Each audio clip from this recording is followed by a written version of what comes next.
TLS, the Lola Show. Hello Nigeria, this is TLS, the Lola Show. It's good to have you. We are here in the beautiful city of Abuja, yes, the capital of Nigeria, all the way from Lagos once again. And we are being hosted by Nigeria's own chief. No, I'm not going to say who he is because he's going to hang out with us, and we will be right back.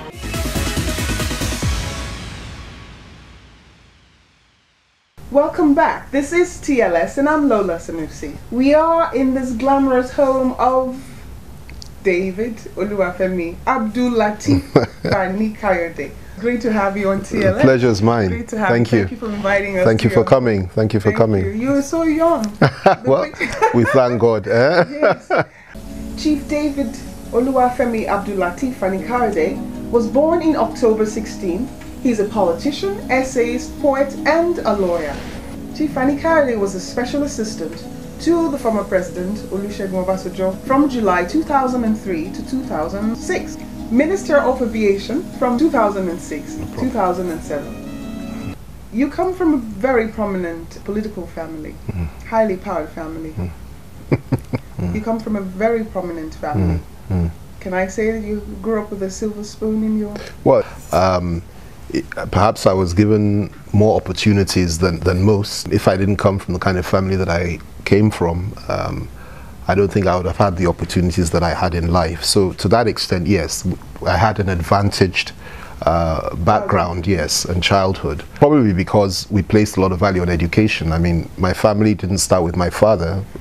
4 generations ago, yes, indeed. That was the first to be studied, in England. You've really done your research. It's amazing, yeah, amazing. Judge. Sure, you know all this? Yes, and of course I heard so much about your dad. Me being a returnee now, right? I'm just still amazing. in awe of what you do. Amazing. So of course, you know, there were a lot of advantages, but at the same time, it was also very difficult because it also comes with a lot of baggage, and a lot of people you find from that kind of background find it difficult to fit into the shoes of their parents, to carry the legacy, to continue to carry the flag.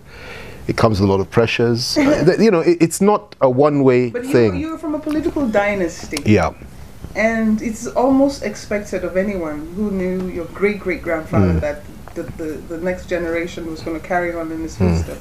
So it hasn't been easy, you're saying? Definitely not. I mean, apart from the political aspect, there's also probably the religious one. What a lot of people don't know is my great-grandfather was a priest, yes, on both sides, both on my grandmother's side and my grandfather's side. The greats on both were both priests. But they studied law? No, they didn't say theology. They started with theology. Okay, my great-grandfathers, yes, they both studied theology, and the first, who was Reverend Kayode, was the person that, after finishing at Durham University, came back, became an ordained priest. He was educated by the Anglican missionaries, you know, and he came back to Nigeria, having finished at university abroad, and he took Christianity to Ile-Ife, where we come from. That's on my grandfather's side. That's my grandfather's father. He was the first person to establish a church in Ile-Ife, our hometown. And which is extraordinary because we actually his family, that is his own father, was an Ifa priest. So my great-great-grandfather and before then were all Ifa priests. But my great-grandfather broke off from the tradition. He left them, he turned his back on that and gave his life to God, and he was educated by the Anglican missionaries from a very young age throughout his life up to university level, went across, did his university, and then came back and became an Anglican priest, brought Christianity to Ife. From there he went to Ijebu province, established Christianity. Then he went to Ondo province for 16 years. And imagine how it must have felt for them at the time. It was very difficult because they both turned their backs. You know, they said all sorts at the time, but we're the only ones from the whole family that went from strength to strength from the time that there was a transformation and there was a change to the Christian faith. I mean, contribution to society. The same dilemma over and over again. It's not an enabling society. It does not. Well, like I said, things got bad. You know, as time moved on, the greats that I talk about, the people whose names I've mentioned, Shifaolo and so on. But wasn't it as difficult then as it is now? I don't think it was anywhere near as difficult because in those days, merit meant something, education meant something. to have a degree from the University of Ibadan, for example, was as good as having a degree from any university anywhere in the world. It's unfortunate that in those days, the early days, our education system and our, our graduates were recognized worldwide, and our education system was respected. Get to the mid-80s, everything changed. Everything changed. The quality of education, the value of our money, the quality of our leaders, the quality of our graduates, the quality of everything in Nigeria collapsed. From let's say 85, 86 onwards, everything degenerated, and the society, the country literally went upside down as a consequence of the type of rule that we had over that period of time. And we struggled with that over a period of time. 1999, when there was a return to civilian rule, democratic rule, and Obasanjo came into power for the second time as a democratically elected president. And I think between 1999 and 2007, there were remarkable achievements made. All the facts and figures are clear, the statistics are clear. And things went very, very well in terms of economic recovery and in terms of the perception that people had about Nigeria and Nigerians. We were a pariah state before that time. Post 2007, sadly and unfortunately, again, we see nothing but degeneration and stagnation in every sense, in every sector. From the way that Nigerians are recognized all over all matter of fields, whatever, it looks as if we were doing well. We have representation. No, I'm talking about outside of. Absolutely, no. Nigerians. Let me start by telling you this. Nigerians are certainly amongst the brightest and the best in the world, as far as I'm concerned. Absolutely. So, I am proud of my race. I'm proud of my nationality. And everything you see in me is first and foremost a Nigerian. I'm not an Englander. I'm so proud of the green, white, green. Fantastic. With such a prominent background, one cannot but expect that you will, of course, be top of the breed. And we're grateful for that. We're going to have to take a short break. But before we go on break, I want to ask you another question. And of course, you remember as your time when you served as the Minister of Aviation. Yeah. And so you're going to give us some more details of that when we come back. Be delighted. Stay with us. What has gotten you into trouble the most? Trouble with who? The government or people?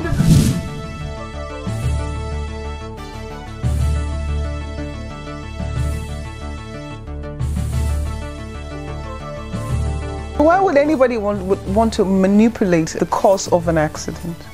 Every single plane crash in Nigeria, as far as I'm concerned, before AIB was established, the reports of the causes for those crashes is rubbish.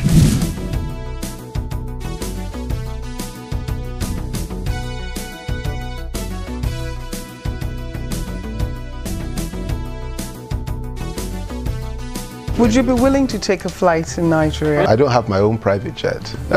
Not yet. In my days, ministers didn't have private jets. Today they have them. Who is in charge of this ultimately? To say what is on your mind, it's only in Nigeria you'll be in trouble for saying what you believe is right or what you believe is wrong. How many Nigerians know who moved Nigeria's motion for independence successfully? Very few know.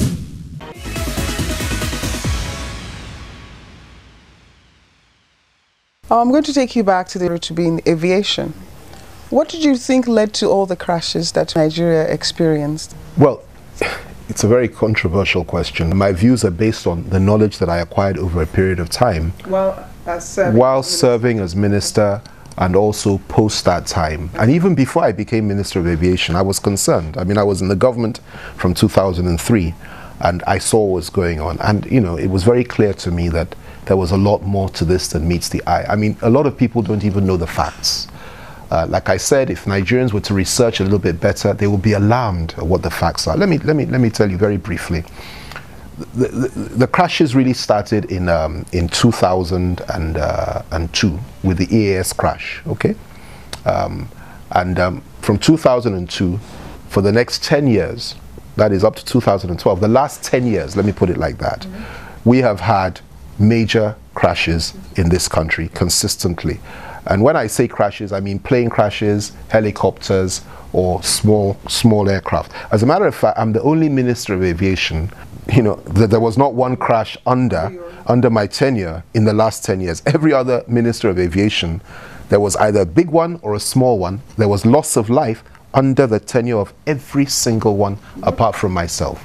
You only served 1 year. No, yeah, but the point is that many served even shorter terms after that. Oh yeah, quite a few. And there was always a crash of some sort. It's not because I'm special. It was because of prayer and sheer hard work. Not cutting any corners, not allowing anybody to play any funny games, that we managed to stop it. It wasn't magic. It was hard work, and it was prayer, and it was by the grace of God. What was going on? Well, there are 2 cycles of 10-year crashes, major crashes. Let me explain that. In 1992, we had the C-130 crash. I think about 160-something people died in Lagos, okay?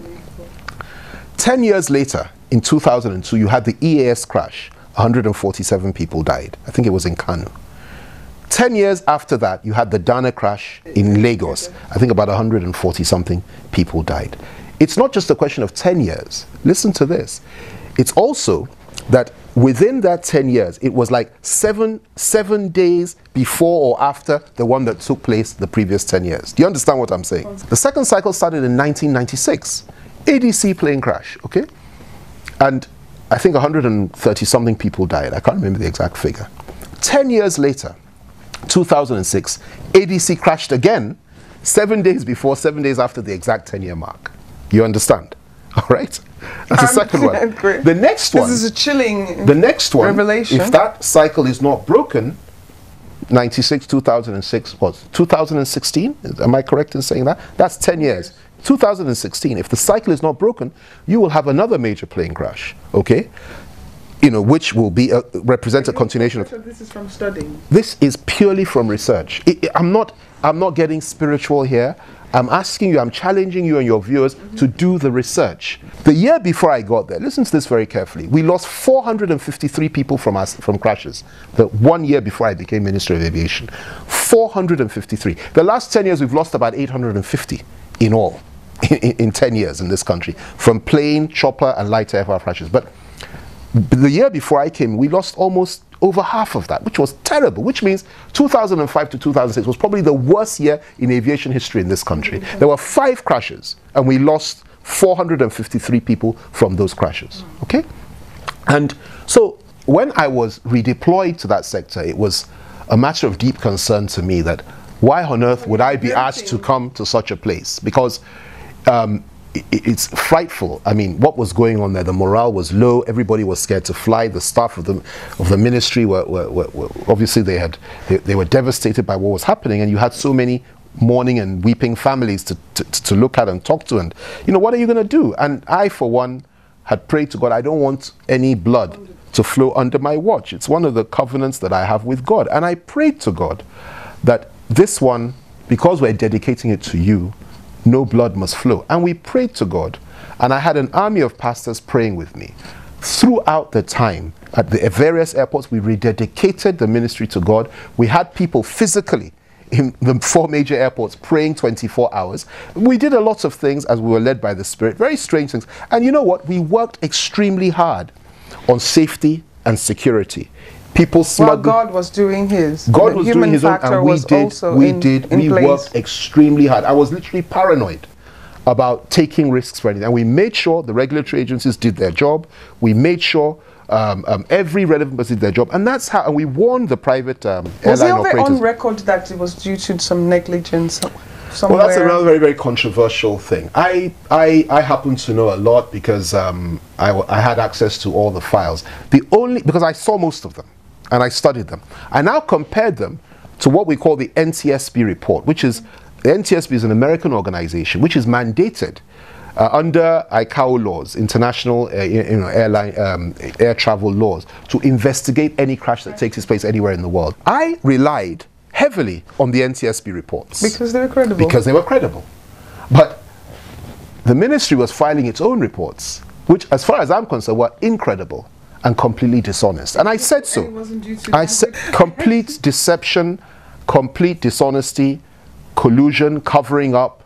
You know, money will pass hands, and that is why, because you could never identify the problem or punish anybody for what they had done wrong, the thing kept recurring because nobody was ready to do their job because nobody could be caught. Would you be willing to take a flight in Nigeria? You'll answer that when we come back. What has gotten you into trouble the most? Trouble with who? The government or people?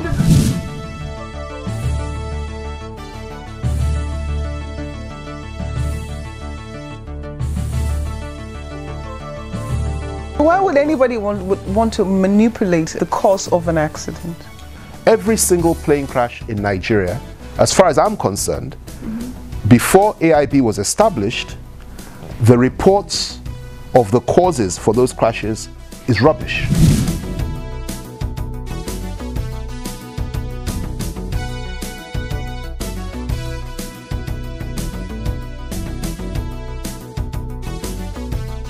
Would you be willing to take a flight in Nigeria? I don't have my own private jet. Not yet. You know, in my days, ministers didn't have private jets. Today they have them. Who is in charge of this ultimately? To say what is on your mind, it's only in Nigeria you'll be in trouble for saying what you believe is right or what you believe is wrong. How many Nigerians know who moved Nigeria's motion for independence successfully? Very few know.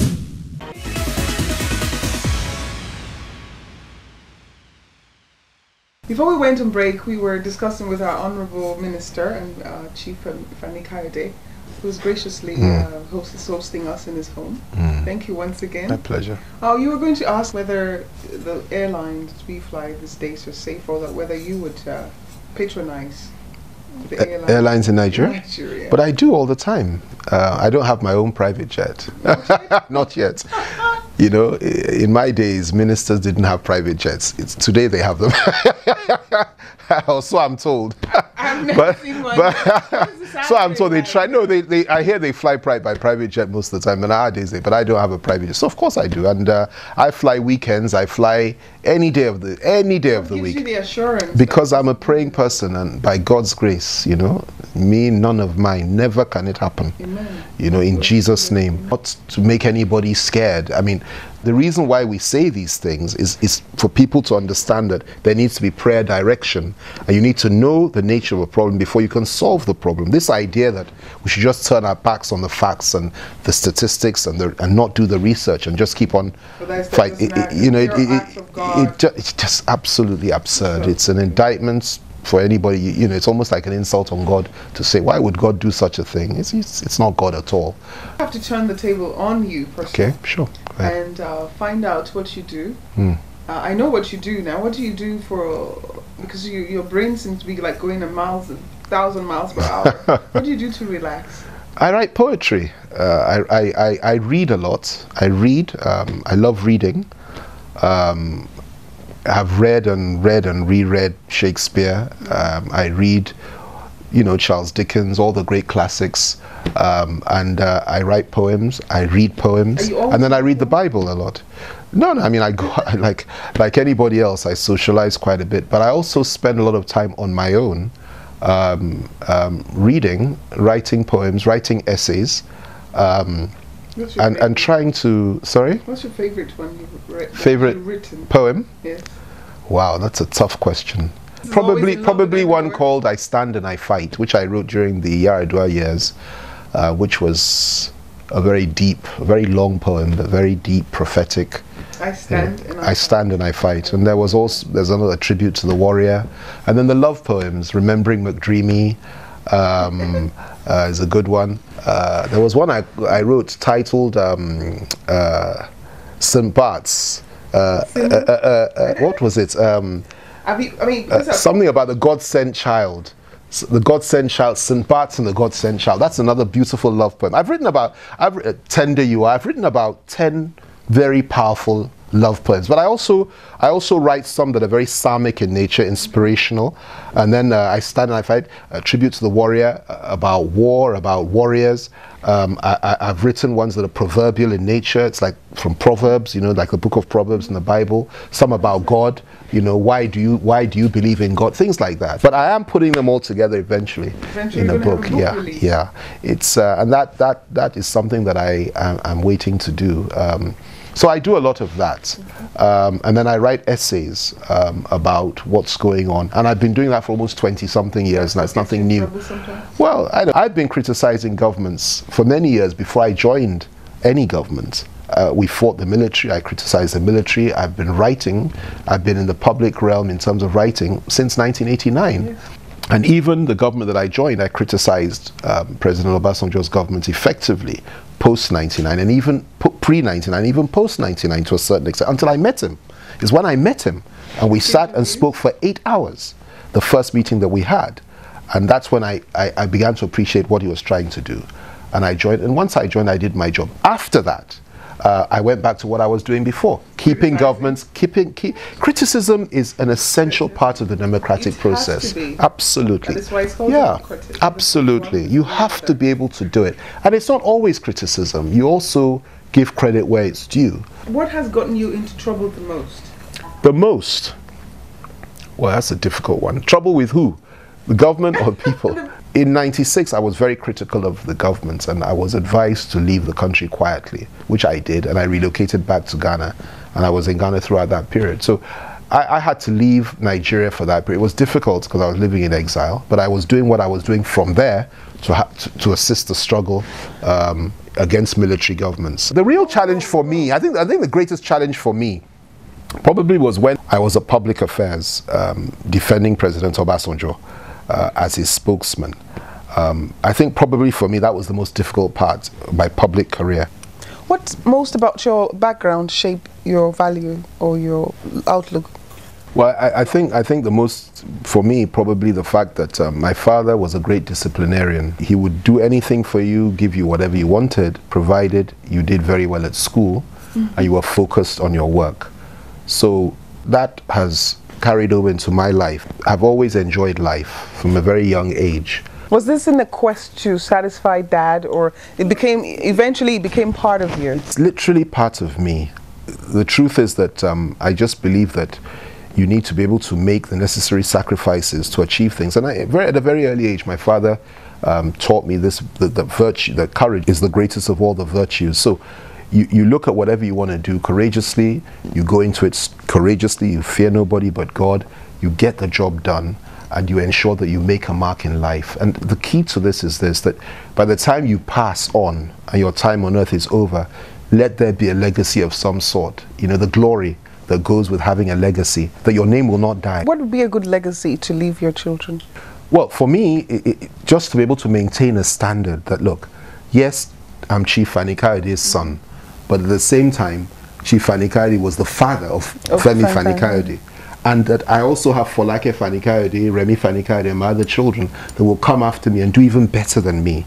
That the name will continue to flourish from generation to generation. I would say that I am the 4th generation now. Yes. No. Fani Kayode. I think my children and my sisters and my brother's children are the 5th.